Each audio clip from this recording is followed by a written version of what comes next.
ओम गणेशाय नमः। ओम नमः शिवाय। मैं निखिल ज्योतिष आचार्य आप सभी का मेरे चैनल पर पुनः स्वागत करता हूं। आशा करता हूं कि आप सभी स्वस्थ होंगे। महादेव की कृपा आप सभी पर सदैव बनी रहे। ये वीडियो मकर यानी कि कैप्रिकॉन के लिए बहुत ही महत्वपूर्ण है, क्योंकि ये बहुत ही महत्वपूर्ण ग्रह के बारे में है, उनके राशि परिवर्तन के बारे में है। यानी कि राहु देवता, राहु महाराज एक लंबे अरसे के बाद, एक लंबे अंतराल के बाद राशि परिवर्तन करते हैं और कर रहे हैं। और 30 अक्टूबर 2023 को करीबन 18 महीने के बाद वो मीन राशि में प्रवेश कर जाएंगे। आपके चतुर्थ भाव में थे, चौथे घर में थे पिछले करीबन 1.5 साल से। और राहु क्योंकि सदैव वक्री चलते हैं, यानी कि हमेशा उल्टे चलते हैं, तो वो उल्टे चलते हुए आपके तीसरे भाव में आ जाएंगे। अब राहु जो है ना, वो बहुत ही अलग प्रकार के ग्रह हैं। राहु और केतु दोनों ही अलग प्रकार के ग्रह हैं, इसलिए इनको सामान्य ग्रहों से इनकी तुलना नहीं कर सकते। दैत्य होते हुए भी जो ग्रहों को देवताओं के साथ नवग्रहों में स्थान मिला, वो राहु और केतु हैं। तो ये मानिए कि इनके अंदर कुछ ना कुछ विशेषता तो होगी, कुछ ना कुछ खास तो होगा कि इनको नवग्रहों में स्थान मिला। बाकी सारे 7 देवता हैं, लेकिन ये दैत्य होकर भी इनके ऊपर ये जिम्मेदारी दी गई कि भाई आप लोगों की किस्मत तय करेंगे। तो मानिए कि इनके अंदर कितनी विशेषता होगी, कितने अलग होंगे, कितने अनकन्वेंशनल होंगे। राहु कलयुग के सबसे इंपॉर्टेंट ग्रह हैं। राहु कलयुग के सम्राट इनको कहना, इसमें कुछ भी गलत नहीं होगा, इसमें कोई भी विरोधाभास नहीं होना चाहिए, क्योंकि आज का वो समय है जब हर व्यक्ति को माया प्रिय है। कौन किसको नहीं प्रिय? हाँ, जो मोक्ष के रास्ते पे निकल गया उनके लिए तो कुछ भी मैटर नहीं करता, और वहां तक पहुंचना आसान नहीं होता। लोगों को चाहिए होता है कि मोक्ष की बातें करते हैं एसी रूम में बैठकर, लेकिन मोक्ष तक पहुंचना बहुत एक कठिन कार्य है, जटिल कार्य है। तो हर कोई माया प्रिय, हर व्यक्ति को किसी ना किसी तरह की तो माया पसंद आती ही है। और माया जो ग्रह, धन जो ग्रह, सक्सेस जो ग्रह, लोकप्रियता जो ग्रह सबसे तेज दिला सकता है, वो राहु ही है। आसपास आप किसी ना किसी व्यक्ति को अपने जीवन में जानते होंगे जिसका रातों रात जीवन बदला होगा। जो पहले कुछ भी नहीं था, लेकिन एक समय के बाद वो बहुत कुछ बन गया होगा। कहीं ना कहीं उनकी कुंडली उठाकर देख लीजिए। अगर किसी व्यक्ति की रातों रात किस्मत बदलती है, तो या तो राहु की दशा, अंतरदशा, या राहु का गोचर उस समय बहुत प्रबल होता है। इसलिए राहु सबसे तेज सक्सेस दे सकते हैं। हर ग्रह कहीं ना कहीं सक्सेस देने के उनमें क्षमता होती है। बृहस्पति देते हैं तो बहुत सक्सेस देते हैं, शनि देते हैं तो बहुत सक्सेस देते हैं, लेकिन उनकी सक्सेस थोड़ी स्लोली आती है। ये रातों रात व्यक्ति को सक्सेस कहाँ से कहाँ पहुंचा सकते हैं। रंक से राजा कोई बना सकता है ग्रह रातों रात, वो राहु महाराज ही हैं। और ये ऐसे ग्रह हैं जो ग्रहों के जो राजा हैं, यानी कि सूर्य, उन पर भी ग्रहण लगा देते हैं। इसलिए राहु महाराज को कलयुग में सबसे स्ट्रॉन्ग ग्रह की उपाधि दी गई है। जो ग्रहों के राजा को ग्रहण लगा देगा, उसकी जो क्षमता है, उसकी जो शक्ति है, वो तो किसी से कंपेयर कर ही नहीं सकते। दूसरी चीज ये है कि राहु एक्सपेंशन के कारक, यानी कि वृद्धि के कारक है। राहु जिस भी स्थान में जाते हैं उसकी वृद्धि करते हैं। अब जब मैं वृद्धि बोलता हूं तो अच्छे के साथ साथ बुरे जो उनके कारकत्व हैं उनकी भी वृद्धि होती है। देखिए, ज्योतिष में ऐसा नहीं होता कि कोई ग्रह प्योर अच्छा या प्योर बुरा है। हर ग्रह के पॉजिटिव पॉइंट्स होते हैं, हर ग्रह के नेगेटिव पॉइंट्स भी होते हैं। कोई भी ग्रह, जो ये बृहस्पति, इतना अच्छा हम ग्रह बोलते हैं कि बृहस्पति बहुत अच्छे हैं, जिनके जीवन में जिनको कैंसर होता है, बृहस्पति का कहीं ना कहीं प्रभाव होता है। या तो 11वें घर पे होगा, या कहीं ना कहीं 11वें भाव के स्वामी के साथ कुछ ना कुछ उनकी युति होगी। तो बृहस्पति जैसा अच्छा ग्रह कैंसर का कारक बन जाता है।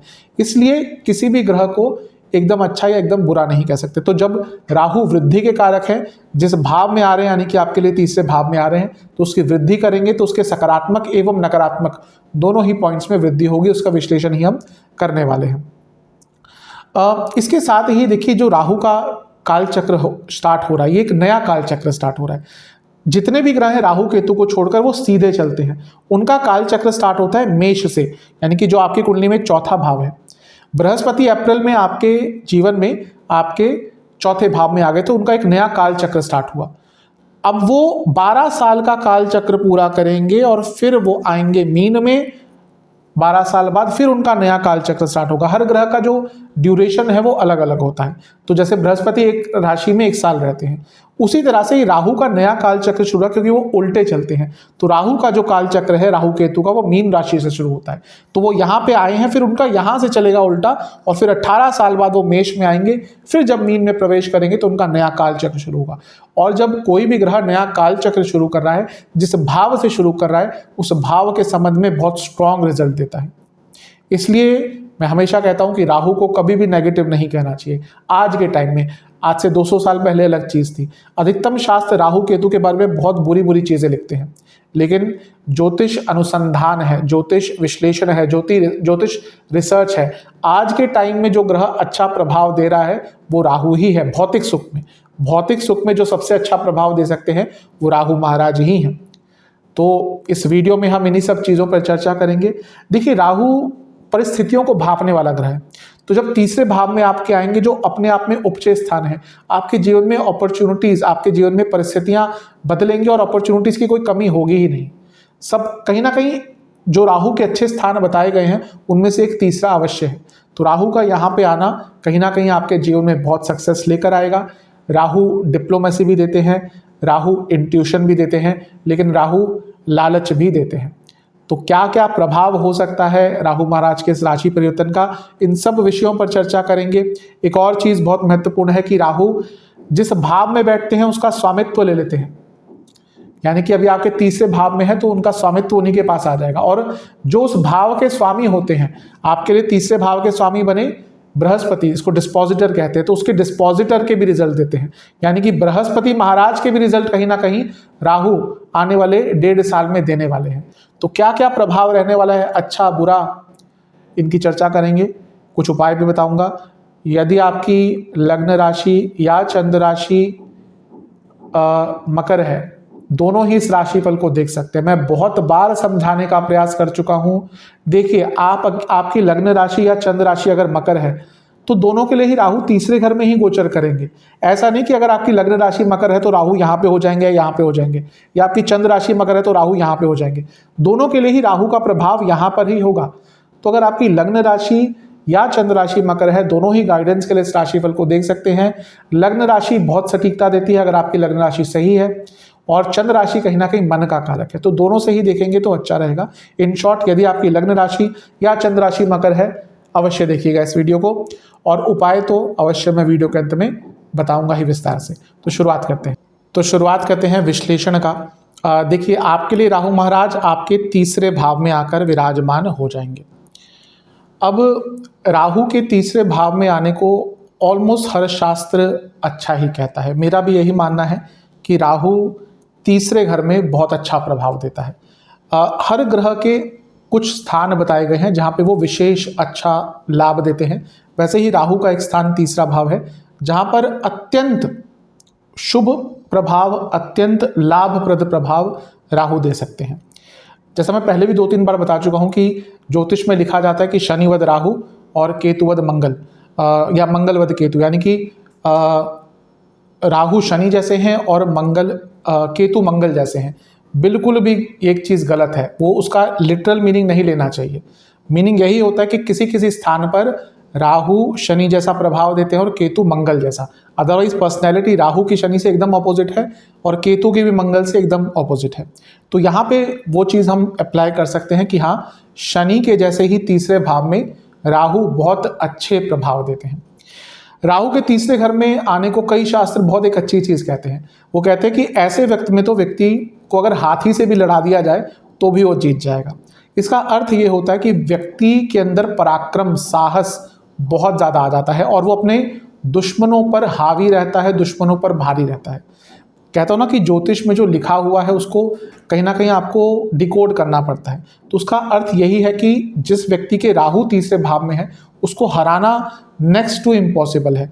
अब ठीक है, कुंडली में दशा, अंतरदशा, ये सब भी चलता ही रहता है। हम यहाँ पे केवल सामान्य विश्लेषण में और एक ग्रह की ही बात करें, लेकिन राहु का अपने आप में तीसरे भाव में आना व्यक्ति को ऐश्वर्य दिलाता है, व्यक्ति को विरोधियों के ऊपर विजय प्राप्त करवाता है। जैसा मैंने कहा कि वो व्यक्ति हाथियों से भी लड़ जाएगा तो भी जीत जाएगा, यानी कि उसको हराने वाला कोई नहीं होता। और जब व्यक्ति के दुश्मन हारने लगते हैं, जब व्यक्ति के विरोधी हारने लगते हैं, जब व्यक्ति के ओपोनेंट्स पीछे छूटने लग जाते हैं, तो उसको ग्रोथ से कोई नहीं रोक सकता।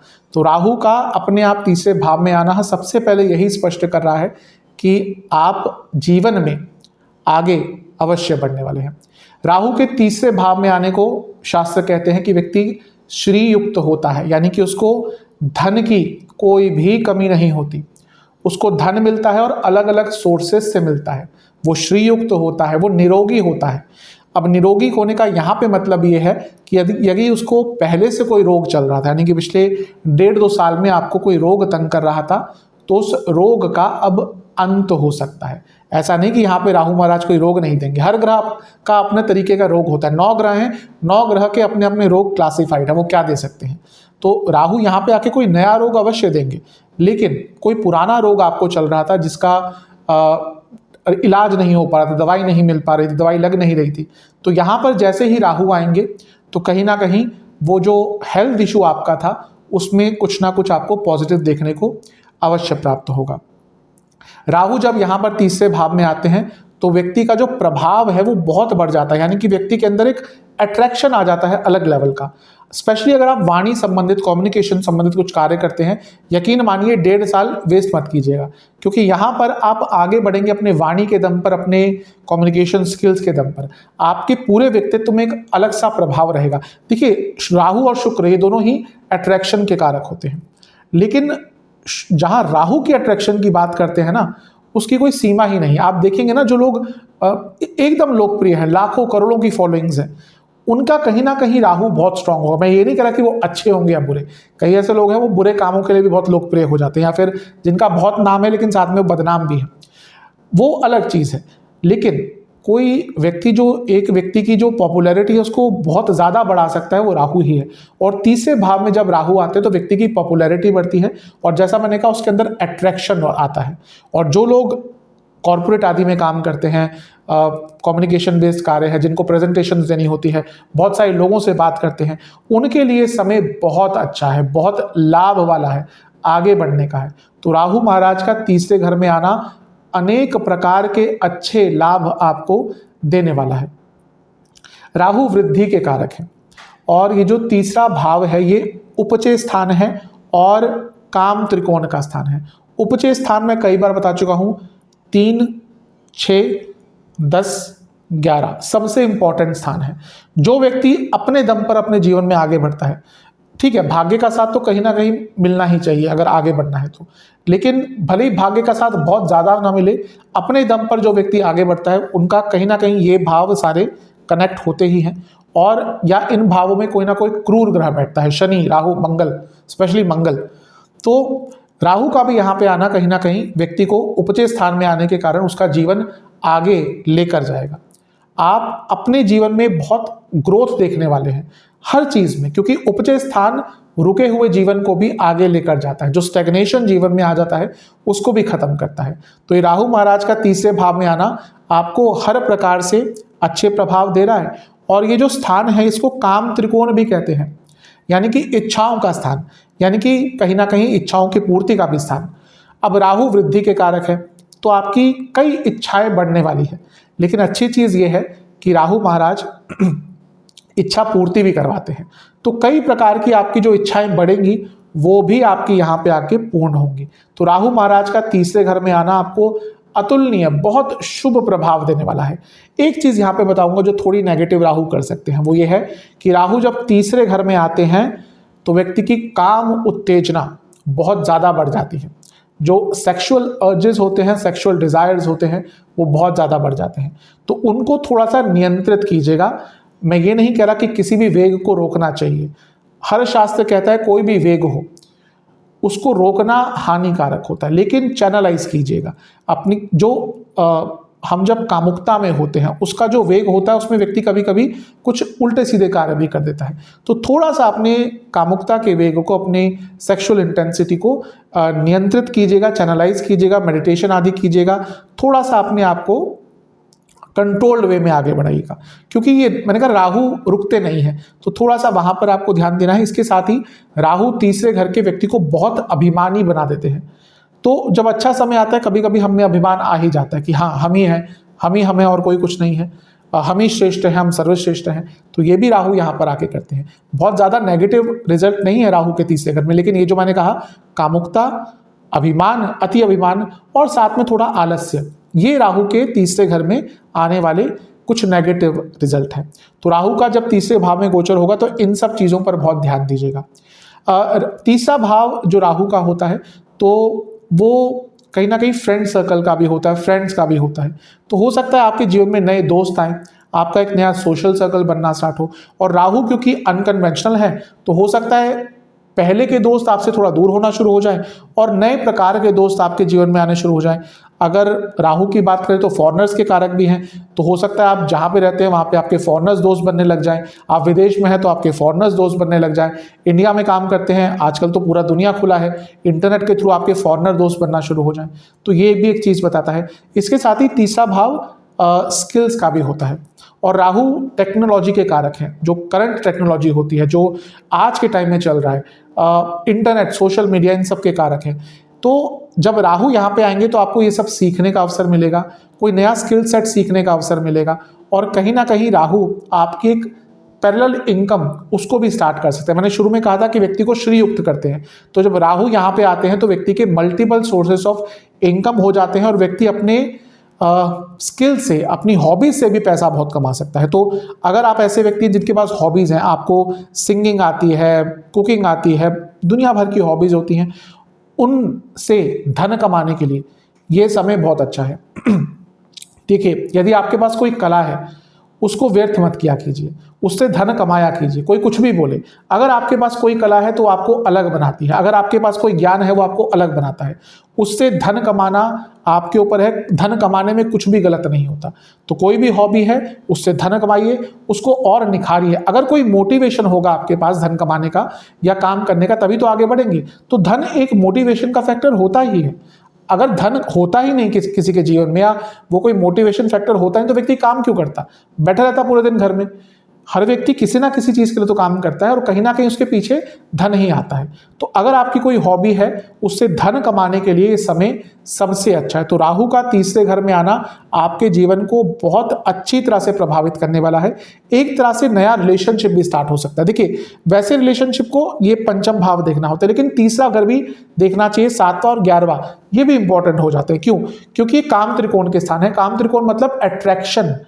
भाई, रिलेशनशिप में आएंगे किसी के साथ तो पहले अट्रैक्शन तो होगा ही ना, वो किसी भी लेवल पे हो, फिजिकल लेवल पे हो, लुक्स के लेवल पे हो, फिजिकल इंटीमेसी हो, इमोशंस हो, कुछ न कहीं ना कहीं तो व्यक्ति के अंदर कुछ ना कुछ आकर्षण होगा, तभी तो वो उस व्यक्ति के प्रति प्रभावित होगा।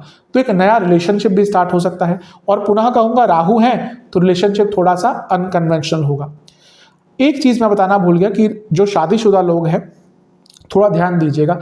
राहु जब तीसरे घर में आते हैं तो आपका भी मन थोड़ा सा इधर उधर भागेगा और आपके लाइफ पार्टनर का मन भी थोड़ा सा इधर उधर भागेगा।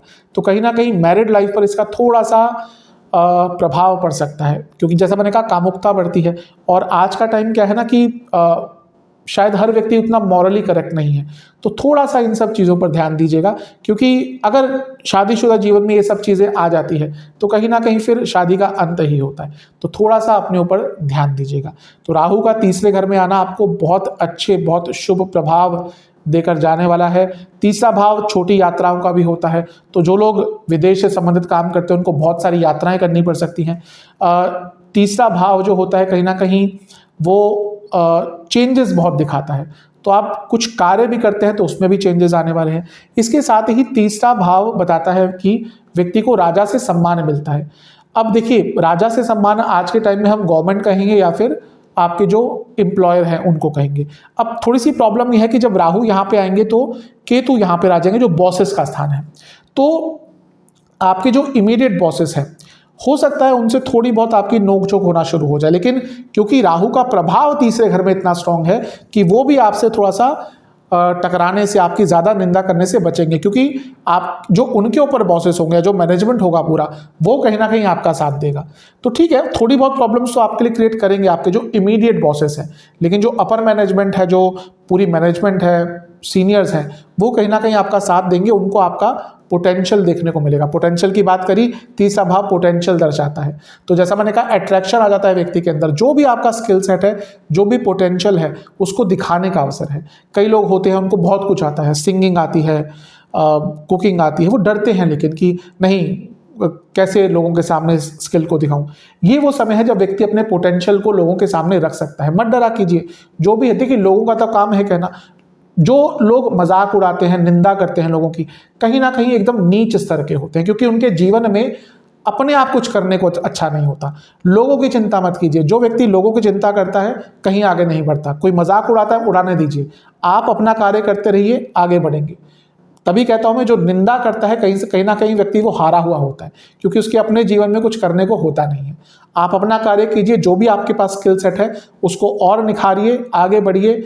ये राहु आपको आगे बढ़ने में अवश्य मदद करने वाले हैं। बहुत अच्छा समय आपका आने वाला है, हर एस्पेक्ट में, करियर हो, बिजनेस हो, हर चीज में आपका अच्छा एस्पेक्ट है। राहु, जैसा मैंने कहा, बृहस्पति का प्रभाव भी देंगे। तो बृहस्पति आपके खुद तीसरे घर के स्वामी हैं और 12वें घर के स्वामी हैं। 12वां घर विदेश का है, राहु विदेश के कारक है। जो लोग विदेश जाना चाहते हैं उसके लिए अच्छा समय इससे अच्छा हो ही नहीं सकता, और ये भी विदेश यात्राओं के लिए बहुत इंपॉर्टेंट होता है। तो बहुत ज़्यादा संभावना है कि आने वाले 1.5 साल में आपको विदेश यात्राएं करने के बहुत अवसर प्राप्त होंगे। और मैं कई बार बता चुका हूँ, ये मंदिरों का स्थान भी है इसके साथ, नवम भाव के साथ। तो हो सकता है आने वाले 1.5 साल में आपको कई तीर्थ स्थल, मंदिर आदि यहां पर भी जाने का अवसर मिले, क्योंकि राहु बृहस्पति का प्रभाव भी देंगे, क्योंकि राहु की अपनी कोई राशि नहीं होती। ये कंट्रोवर्शियल टॉपिक है। कई शास्त्र कहते हैं कि राहु केतु की राशियां होती है। मेरा मानना है राहु केतु अलग ग्रह हैं, इनकी कोई राशि नहीं होती। जिस भाव में जाते हैं उसका पोजेशन इनके पास आ जाता है। जब तक उस भाव में गोचर करें या जिस भाव में अगर कुंडली में बैठे हैं, वो भाव इनके अधीन भी आ जाता है। तो प्रभाव वो उसके डिस्पोजिटर यानी कि बृहस्पति का भी देंगे। और बृहस्पति क्योंकि मई 2024 तक यहाँ पे रहेंगे, तो प्रॉपर्टी खरीदने के लिए, वाहन खरीदने के लिए बहुत अच्छा समय है।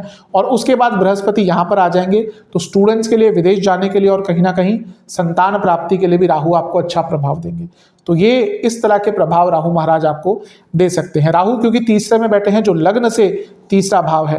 पुनः कहूँगा कि अगर जीवन में बहुत लंबे अरसे से कुछ करना चाह रहे थे, लेकिन वो जोश नहीं आता था, वो उत्साह नहीं आता था, वो साहस नहीं आता था, ये वो समय है कि अगर आपने इस समय का भी लाभ नहीं उठाया तो समझ जाइए फिर आगे नहीं बढ़ पाएंगे। समय का मूल्य बहुत इंपॉर्टेंट होता है। तो ये वो समय है जब आपको आगे बढ़ना है, आपको कार्य करना है, आपको किसी की नहीं सुननी, केवल अपनी सुननी है। और अगर आपने अपने स्किल सेट पर थोड़ा सा विश्वास दिखाया, यकीन मानिए ये जो 1.5 साल राहु के हैं, ये आपको जीवन में बहुत आगे लेकर जाएंगे, बहुत तेज गति से आगे लेकर जाएंगे। ये जो स्थान है ये पंचम से 11वां है, तो राहु लाभ के कारक है, वृद्धि के कारक है। तो स्टूडेंट्स के लिए बहुत अच्छा रहेगा। कहीं ना कहीं स्टूडेंट्स को विदेश में, जो स्टूडेंट्स विदेश में पढ़ते हैं स्पेशली, उनके लिए समय बहुत अच्छा रहेगा। उनको जॉब आदि, अपना करियर सेट करने में आने वाले 1.5 साल में राहु बहुत अच्छा लाभ देंगे। और इसके साथ ही जो लोग रिलेशनशिप में हैं, उनका रिलेशनशिप भी आगे बढ़ेगा, क्योंकि पंचम भाव रिलेशनशिप का है और यहाँ से लाभ स्थान में बैठे हैं राहु। तो जो लोग रिलेशनशिप में हैं उनका भी जीवन अवश्य आगे बढ़ने वाला है। कहीं ना कहीं शादी की तरफ बढ़ने के लिए भी समय आपका बहुत अच्छा है। राहु क्योंकि चौथे भाव से 12वें में है, अगर प्रॉपर्टी बेचना चाहते हैं तो अचानक से उसके योग बन सकते हैं। लेकिन ये यकीन रखिएगा कि राहु के द्वारा जो ये प्रॉपर्टी, आप देखिए कभी कभी होता है कि व्यक्ति का पैसा फंस जाता है। उसने कोई प्लॉट खरीदा, लैंड खरीदा, फ्लैट खरीदा, वो समझ लिए 50 लाख का खरीदा, उसको लगा कि बहुत रेट बढ़ जाएगा। वो 50 लाख बढ़ा तो नहीं, कहीं ना कहीं वो बिकना भी मुश्किल हो गया। तो इस टाइम में ऐसी कोई फंसी हुई प्रॉपर्टी आपकी थी, तो मे भी थोड़ा कॉम्प्रोमाइज करके उस प्रॉपर्टी को आप बेच सकते हैं। तो अगर ऐसी कोई प्रॉपर्टी थी जिसको आप सेल ऑफ करना चाहते हैं, उसके लिए राहु बहुत अच्छा प्रभाव आपको दे सकते हैं। राहु 10वें भाव से 6ठे में है। यहाँ पर थोड़ा ध्यान दीजिएगा कि जैसा मैंने कहा, आपके जो भी आपके दुश्मन है, वो भले आपके कलीग्स हों, क्योंकि कलीग्स भी एक तरह के दुश्मन ही होते हैं अधिकतम, वो आपको कुछ ज़्यादा तंग तो नहीं कर पाएंगे, लेकिन कुछ ना कुछ आपके पीठ पीछे करते रहेंगे। तो थोड़ा सा उनसे चौकन्ने अवश्य रहेगा। मैं शुरुआती इससे करी थी कि राहु जिसके तीसरे घर में है, उसको हाथी से भी लड़ा दे, शेर से भी लड़ा दे, वो जीत जाएगा। लेकिन फिर भी अपने सेंसेस में रहेगा। कुछ भी लगे कि ये व्यक्ति कार्य क्षेत्र में आपके विरुद्ध कुछ करने का प्रयास कर रहा है, उसके बारे में एक्शन लीजिएगा। अब एक और ज्योतिष का कंट्रोवर्शियल टॉपिक वो ये है कि क्या राहु और केतु की दृष्टि होती है।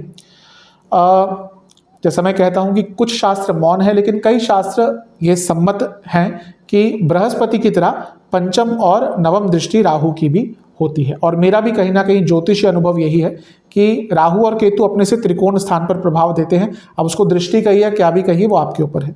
तो राहु का दृष्टि प्रभाव पंचम नवम सप्तम तो होता ही है, वो अवश्य पड़ता है। तो राहु की जो पंचम दृष्टि है वो यहां से पड़ेगी सप्तम भाव पर। राहु को ब्याहु कहा जाता है, मैं कई बार बता चुका हूं इसको। तो जिन लोगों का विवाह नहीं हो रहा था, ये वो समय है 1.5 साल का कि आपका विवाह हो जाएगा और बहुत तेज गति से वो चीजें आगे बढ़ेंगी। विवाह के योग मकर लग्न के लिए बहुत स्ट्रांग है, तो अगले 1.5 साल में विवाह के योग बनेंगे। ये बिजनेस का स्थान है और राहु तीसरे घर में बैठे हैं जो सप्तम से नवम है, यानी कि राहु यहां पर बैठ के आपके बिजनेस को कई गुना तेज बढ़ा सकते हैं, भाग्य साथ देगा आपका। तो बिजनेस में तो बहुत अच्छा है, लेकिन पुनः मैं कहूंगा ये भाव मैरिड लाइफ का भी होता है। तो मैरिड लाइफ में डिस्ट्रैक्शंस आएंगी, आपका भी मन भागेगा इधर उधर और आपके लाइफ पार्टनर का भी भागेगा। राहु डिसकंटेंट करते हैं, राहु किसी भी एक चीज से व्यक्ति को सेटिस्फैक्शन नहीं देते। तो कहीं ना कहीं व्यक्ति का अपने लाइफ पार्टनर से मन हटेगा और जैसा मैंने कहा आपके लाइफ पार्टनर का भी मन इधर उधर भाग सकता है। तो शादी में ट्रस्ट इश्यूज हो सकते हैं, शादी में थर्ड पार्टी सिचुएशन हो सकती है, जिसको हम आज के टाइम में थर्ड पार्टी सिचुएशन कहते हैं, यानी कि किसी और व्यक्ति का आपके वैवाहिक जीवन में आगमन। 7वां भाव आपकी सोशल लाइफ का, आपकी इमेज का होता है, पब्लिक इमेज का। देखिए हर व्यक्ति की इमेजेस कई कई होती है, हम क्या हैं वो कहीं ना कहीं सिर्फ हम ही जानते हैं। हम एक ऐसे लोग, ऐसा हमारा एक व्यक्तित्व होता है जहाँ पे कोई नहीं होता, हमें कोई नहीं देख रहा होता। एक व्यक्तित्व ऐसा होता है जहाँ पे हम केवल अपने चाहने वालों के साथ, अपने निकटतम लोगों के साथ सराउंडेड होते हैं। एक व्यक्तित्व हमारा होता है जब हम अपने दोस्तों के साथ होते हैं। तो हर व्यक्ति के अलग अलग आयाम होते हैं। 7वां भाव होता है आपकी पब्लिक इमेज, आप कितने पॉपुलर हैं, आपको लोग कैसे देखते हैं। तो 7वें भाव पर राहु का प्रभाव कहीं ना कहीं आपकी पब्लिक इमेज को बेटर कर सकता है।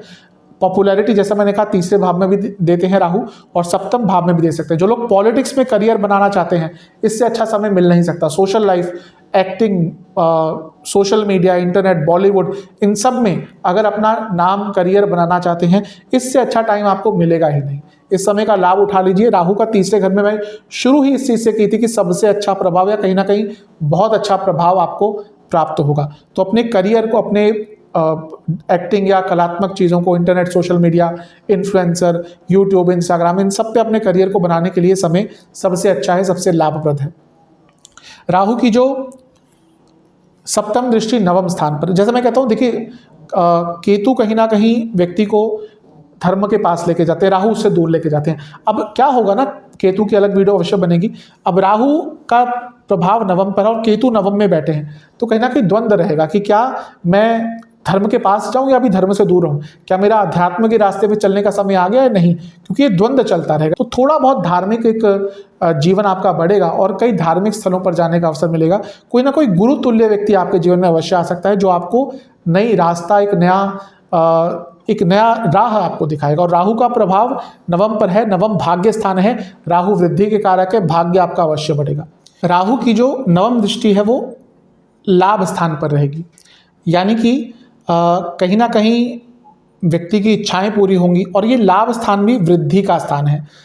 ये वो भाव है जो व्यक्ति को इनकम के सोर्सेज तो बढ़ाता ही, उसकी इच्छाएं पूरी करता है। और राहु, जैसा मैंने शुरू में ही कहा था कि जब देने पे आते हैं तो उनकी कोई लिमिट होती नहीं है। तो 11वें भाव पर राहु की दृष्टि कहीं ना कहीं आपकी कई इच्छाएं पूरी करने वाली है। भौतिक सुखों की प्राप्ति होगी, धन बढ़ेगा, धन के सोर्सेज बढ़ेंगे और कहीं ना कहीं जीवन का एक दृष्टिकोण आपका बदल जाएगा। आप जीवन को एक नए तरीके से देखना शुरू कर देंगे और ये भी एक बहुत अच्छी चीज़ है। नई नई चीज़ें आपके जीवन में आएंगी, नए नए शौक आपके आएंगे और कहीं ना कहीं जीवन की जो गति है, जीवन की जो लय है, जीवन जिस पर्सपेक्टिव से आप इससे पहले देखते थे उसमें बहुत हद तक बदलाव आएगा। तो ये भी आपके लिए एक बहुत अच्छी, बहुत शुभ चीज़ मुझे दिख रही है। तो राहु महाराज का ये राशि परिवर्तन आपके लिए बहुत शुभता, बहुत सकारात्मकता लेकर आने वाली है। पुनः एक चीज़ कहूँगा कि राहु जब यहाँ पे देखेंगे तो आपके इच्छाओं को बहुत तेज़ गति से बढ़ा देंगे। जैसे मैंने कहा थोड़ी देर पहले, जब किसी भी चीज़ की वृद्धि बहुत ज़्यादा होती है तो वो तंग करती है। हमारे बड़े कहते थे कि अति बिगाड़े मति। तो कहीं ना कहीं जब भी किसी चीज़ की वृद्धि होती है तो हमें परेशान करती है, और ये इच्छाओं का स्थान है। तो मैं शुरू से यही कहता हूँ कि अपनी इच्छाओं के वेग पर थोड़ा सा कंट्रोल कर लेंगे तो आपके लिए बहुत अच्छा रहेगा, बहुत शुभ रहेगा। अदरवाइज तो राहु महाराज का जो राशि परिवर्तन है बहुत अच्छे रिजल्ट आपको देके जाने वाला है। सेहत की बात करें तो आपको, जैसा मैंने कहा, कोई ऑलरेडी रोग चल रहा था उससे तो निकाल के जाएंगे, लेकिन हर ग्रह अपना रोग लेकर आता है। तो आपको गले की प्रॉब्लम, थायराइड की प्रॉब्लम, हार्मोनल डिसऑर्डर और स्पेशली किडनी की प्रॉब्लम थोड़ी तंग कर सकती है। तो इन सब चीज़ों का ध्यान दीजिएगा। उपाय की बात कर लेते हैं। देखिए, राहु महाराज का जो गोचर होता है वो बहुत लंबे अरसे का होता है, इसलिए उनके उपाय भी थोड़े विस्तृत रहेंगे। पहला उपाय आपको 3 शनिवार करना है। आपको दुर्गा देवी के मंदिर में जाकर, या किसी भी देवी मंदिर के, प्रेफरेबली अगर दुर्गा मंदिर आसपास होगा तो वहाँ पर जाकर आपको एक नारियल और एक मीठा पान, उसका भोग लगाना है माता को, और साथ में दुर्गा चालीसा का 5 बार पाठ करके कुछ दुर्गा चालीसा की पुस्तकें भी दान करके आनी है। ये 3 शनिवार करना है। दूसरा उपाय महादेव का है। आपको एक पात्र में गंगा जल, तिल का तेल, दूध और दही, इसको मिश्रित कर कर शिवलिंग का अभिषेक करना है। और जब अभिषेक कर रहे होंगे तो ओम नीलकंठाय नमः मंत्र का जाप करना है, और अभिषेक करने के बाद महामृत्युंजय का 108 बार जाप करना है, और मंदिर में कुछ दक्षिणा देके आनी है। ये सब करने के साथ ही आप 3 शनिवार किसी वृद्धाश्रम में भी कुछ ना कुछ दान कीजिएगा। इन उपाय को अपने पूरे हृदय से, पूरे विश्वास से, ईश्वर में आस्था रखते हुए करेंगे तो राहु महाराज के जो सकारात्मक प्रभाव हैं, वैसे आपके लिए तो ज़्यादातर सकारात्मक ही है, उनकी और वृद्धि होगी, और जो कुछ नकारात्मक है उनकी कमी होगी। तो आशा करता हूँ कि वीडियो आपके काम आएगी। चैनल पे नए हैं, सब्सक्राइब कर लीजिए, वीडियो को लाइक कर लीजिए। मिलता हूँ आप सभी से अगली वीडियो में, तब तक के लिए ओम नमः।